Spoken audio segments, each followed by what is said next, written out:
Chapter 7. As the train approached Cambridge, the landscape flattened and the temperature dropped. I did up my coat as I left the station.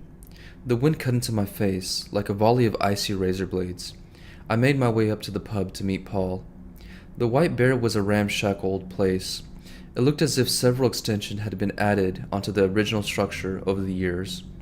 A couple of students were braving the wind, sitting outside with their pints in the beer garden, wrapped up in scarves, smoking. Inside, the temperature was much warmer, thanks to several roaring fires, which provided a welcome relief from the cold. I got a drink and looked around for Paul. Several small rooms led off from the main bar, and the lighting was low. I peered at the figures in the shadows, unsuccessfully trying to spot him. A good place for an illicit rendezvous, I thought, which I suppose is what this was. I found Paul alone in a small room. He was facing away from the door, sitting by the fire. I recognized him at once, on account of his sheer size. His huge back nearly blocked the fire from sight. "Paul?" He jumped up and turned around. He looked like a giant in the tiny room. He had to stoop slightly to avoid hitting the ceiling. "All right?" he said. He looked like he was bracing himself for bad news from a doctor. He made some room for me, and I sat down in front of the fire. I was relieved to feel its warmth on my face and hands. "It's colder than London here. The wind doesn't help." "Come straight from Siberia. That's what they say." Paul continued without pausing, clearly in no mood for small talk. "What's this about a diary? I never knew Alicia kept a diary." "Well, she did." "And she gave it to you?" I nodded. "And? What does it say?" "It specifically details the last couple of months before the murder, and there were a couple of discrepancies I wanted to ask you about." "What discrepancies?" "Between your account of events and hers." "What are you talking about?" He put down his pint and gave me a long stare. "What do you mean?" "Well, for one thing, you told me you hadn't seen Alicia for several years before the murder." Paul hesitated. "Did I?" "In the diary, Alicia says she saw you a few weeks before Gabriel was killed. She says you came to the house in Hampstead." I stared at him, sensing him deflate inside. He looked like a boy suddenly, in a body that was much too big for him. Paul was afraid, it was obvious. He didn't reply for a moment. He shot me a furtive glance. "Can I have a look? At the diary?" I shook my head. "I don't think that would be appropriate. Anyway, I didn't bring it with me." "Then how do I know it even exists? You could be lying." "I'm not lying, but you were. You lied to me, Paul." "Why?" "It's none of your business, that's why." "I'm afraid it is my business. Alicia's well-being is my concern." "Her well-being has got nothing to do with me. I didn't hurt her." "I never said you did." "Well then, why don't you tell me what happened?"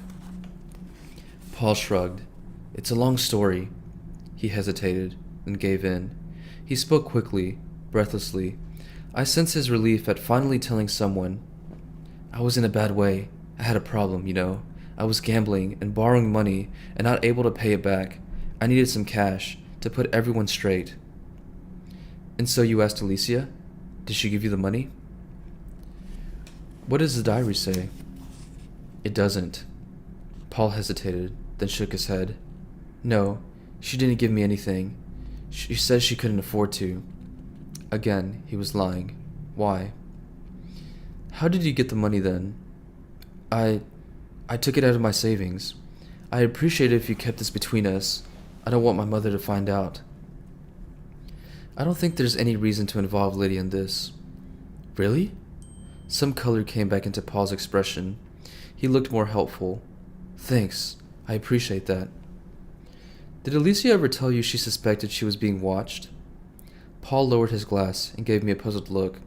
I could see she hadn't. "Watched? What do you mean?" I told him the story I had read in the diary, about Alicia's suspicions she was being watched by a stranger, and finally her fears that she was under attack in her own home. Paul shook his head. "She wasn't right in the head." "You think she imagined it?" "Well, it stands to reason, doesn't it?" Paul shrugged. You don't think someone was stalking her? I mean, I suppose it's possible. Yes, it's possible. So I presume she said nothing to you about it?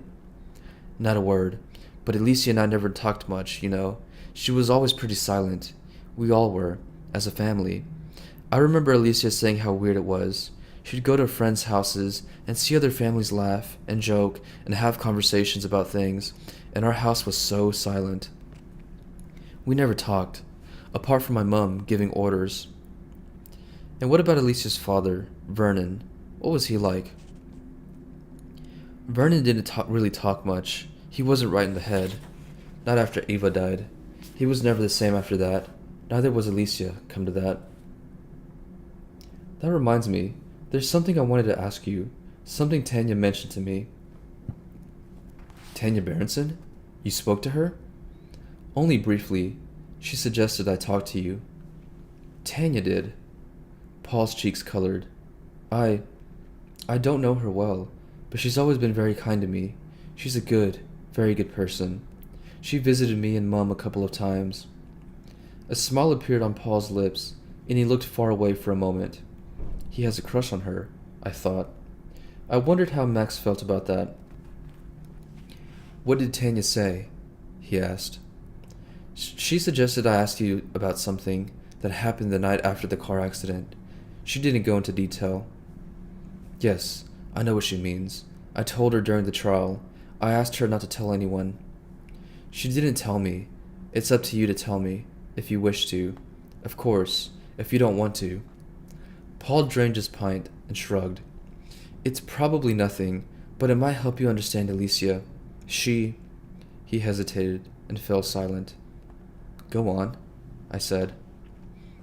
Alicia, the first thing Alicia did when she got home from the hospital, they kept her in for a night after the crash, was she climbed up onto the roof of the house.